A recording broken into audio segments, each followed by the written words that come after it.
c'est l'heure de vérité. Va falloir y aller là. Mais tu es sûr, c'est possible? Ouais, je suis sûr. Ça devrait faire son poids. De toute façon, vu le contenu des US, ça vient du cycle en V. Elles sont gigantesques. Donc, elles devraient largement faire leur poids. On aurait peut-être dû tester avant, non? Non, pas le temps de tester. Allez, on y va. Go! Game over. Hello, aujourd'hui sur la Minute Agile, nous sommes avec Bader Zarwal et on va parler de la stratégie de test. Il va nous faire un Rex là où il est, dans une grande assurance. Je pense que c'est un sujet super intéressant.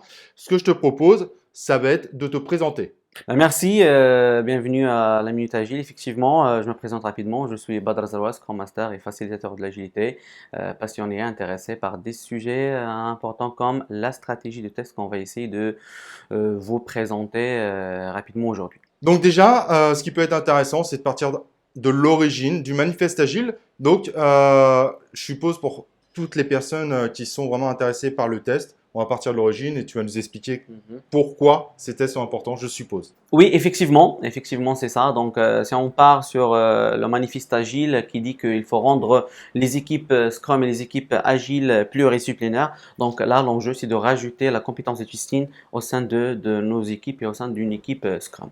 Alors, n'oublions pas que dans les équipes Scrum, on parle de compétences et non pas de titres. Il n'y a pas le testeur. On a quelqu'un qui a des compétences de testeur. Il peut être potentiellement le seul à avoir ces compétences-là, mais ce n'est pas le testeur. Dans l'équipe de développement, il n'y a pas de titre.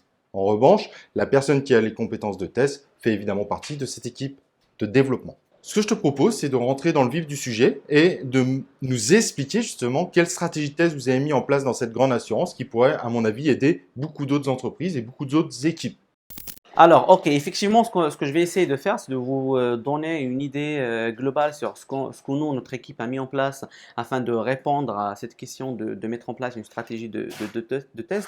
Il faut savoir au début qu'on a commencé par la sécurisation de notre definition of ready, c'est-à-dire déjà de s'assurer que les US sont invest et aussi en plus de mettre en place des critères d'acceptance qui permet de vérifier tous les cas nominaux et les cas alternatifs dans notre user story. De l'autre côté, on a essayé de sécuriser notre definition of done. Pour sécuriser notre DOD, ce qu'on a mis en place, premièrement, il faut s'assurer que les critères d'acceptance sont OK.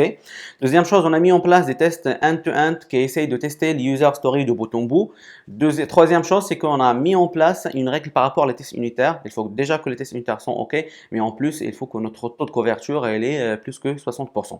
Et aussi, au niveau de notre workflow Scrum, on a rajouté une colonne pour la partie validation pour que ce soit visible et pour l'équipe de dev et pour Scrum Team qu'on a une partie, une phase de validation et de recette par rapport à ce qu'on a fait. Alors, après tout ça, on a essayé de s'appuyer sur les notions de la CI/CD, c'est l'intégration continue et la livraison continue. Déjà, faisant de l'automatisation de notre test end-to-end et aussi de s'appuyer sur les notions de Agile Testing, à savoir les BDD et la TDD. Dans un premier temps, c'était l'occasion pour avoir une collaboration approfondie entre nos équipes de dev et nos équipes PO qui permet vraiment un échange très riche par rapport à l'user story, par rapport au travail qu'on fait.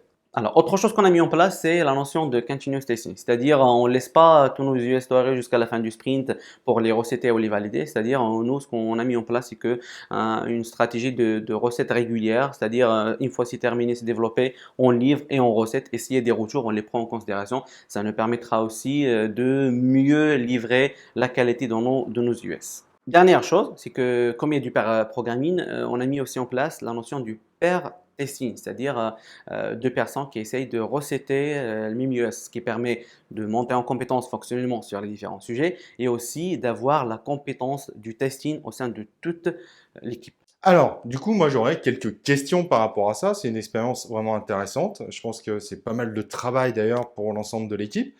Et quelles sont les problématiques que vous avez rencontrées pendant toute cette mise en place de stratégie de test? Parce que je suppose que le parcours n'est pas idéal constamment et que parfois on rencontre des problèmes qu'on arrive à peut-être à corriger d'ailleurs, je l'espère.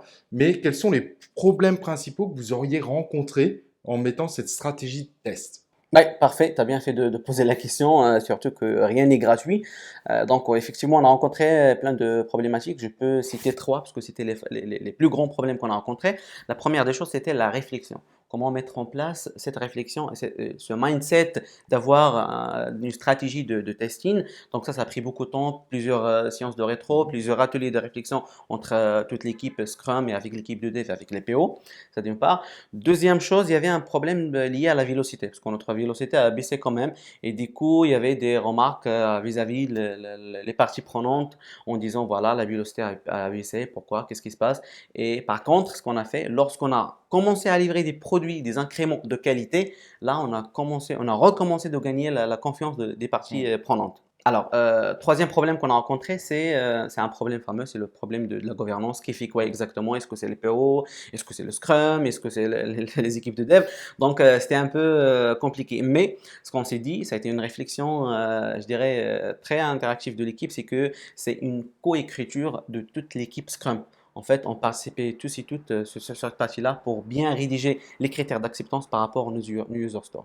Et du coup, alors ça c'est super intéressant. Et du coup, j'ai encore une question, désolé. Hein, c'est comme ça, mais je pense que c'est une question que d'autres personnes vont se poser. Est-ce que la mise en place de cette stratégie de test a été simple au niveau des équipes de développement? Je dis ça parce que moi, dans le passé, souvent j'ai rencontré des équipes de développement qui ne connaissaient absolument rien au test unitaire, à la mise en place de BDD. BDD, ATDD, toutes ces techniques d'ingénierie logicielle. Et du coup, est-ce que dans votre équipe, ça a plutôt bien pris? Ou est-ce qu'il y a eu quand même un temps d'adaptation? Alors, j'ai bien compris qu'il y avait quand même cette notion de vélocité, donc il y a peut-être un temps d'adaptation.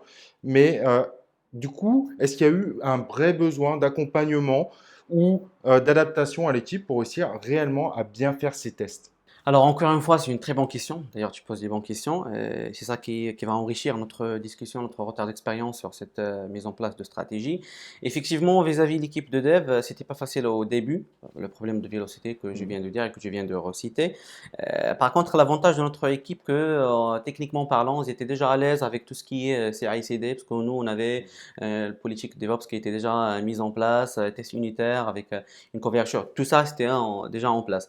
Alors, le challenge, c'était un peu d'accompagner l'équipe sur les notions de BDD, les notions d'ATDD. Donc, il fallait faire des ateliers pour initier les notions, pour faire les premières itérations. Et d'ailleurs, on est en contexte Scrum, on est en contexte agile. Donc, on a essayé de faire une première fois, ça marche pas, on adapte et on inspecte. Et on a fait plusieurs fois jusqu'à arriver à un stade où l'équipe de dev déjà était à l'aise avec tout ce qui est BDD, ATDD, à l'aide et en collaboration avec les PO. Et du coup, on est arrivé à notre rythme.